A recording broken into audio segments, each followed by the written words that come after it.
Inhliziyo yayazi indlela, part 7.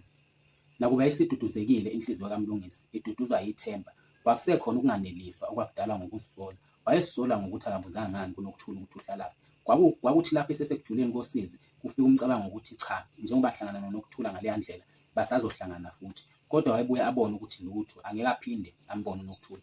UNokuthula lo usezozama ngawo wonke amandla akhe ukuba engezi la eMgungundlovu, ngoba usiyasazi isicefe angasahlangane naso.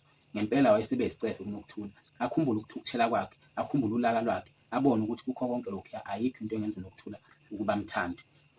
Esimeni esinjena wayesezithola esemhlabeni ukulahlekelwa yilithemba, nasemhlabeni ukuthola ithemba ngesikhathi esisodwa.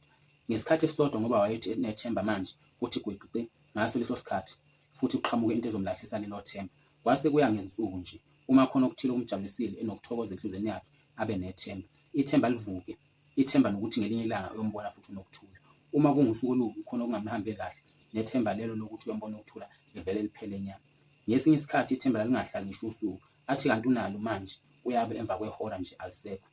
Sahamba-ke isikhathi kulokhu kunjalo kuMlungisi, kwakusenzeka nalokho kwakuqala ukuthi uma ebona intombi azizwa ayithanda avele akhumbule uNokuthula. Ngenxa yobuhle obukhulu kwaNokuthula, imvamisa amantombazane ayengena enhlizweni yakhe ayengamedluli uNokuthula ngobuhle. Umbuzo wokuthi lokhu kungenwa okunje intombazane kwenzeka kweyedwa yini, wahamba waze wanyamalala ngoba wazitshela ukuthi noma ngabe kuyenzeka noma akwenzeki kwabanye uNokuthula ngowakhe. Ngabe phela abahlangananga kanjaya edolobheni. Umehluko uMlungisi phakathi kwalesi sikhathi nalesiya esesadlulayo lapho ayengahlangani khona noNokuthula ukuthi kuqala wayemcabanga ambone emqondweni wakhe njengentombazane encane ngomzimba, engajwayele nabantu abaningi, ezithulele nehloniphayo. Manje leso sithombe sesishintshile. Nakuba engakuthandi lokhu ayesekwazi ngoNokuthula, kodwa kwakuhlala kuye ukuthi iqiniso lithi akasiyona lento ayicabangile. Uma emcabanga uyambona ukuthi umuntu ojwayelene nabantu abaningi laba futhi uyintombazane eqinile. Hleze nokudelela khona, ukuphapha lokhu ngenye izinto edala ukuzazi, enye futhi into edala ukuzazi ukudelela. Ngakho-ke uma intombazane enjengoNokuthula iphaphile, kusho ukuthi iyedelela noma kanjani. Athi lapho ecabanga konke lokhu uMlungisi kungamsizi ngalutho ekunciphiseni ubuhlungu obusenhlizweni yakhe, kepha esikhundleni salokho bande lobo buhlungu. Lapho ekubona konke lokhu uMlungisi acabanga ukumduba uNokuthula. Wande lowo mcabango, akamane ehlukane nalento esiqhenyayo futhi edelelayo.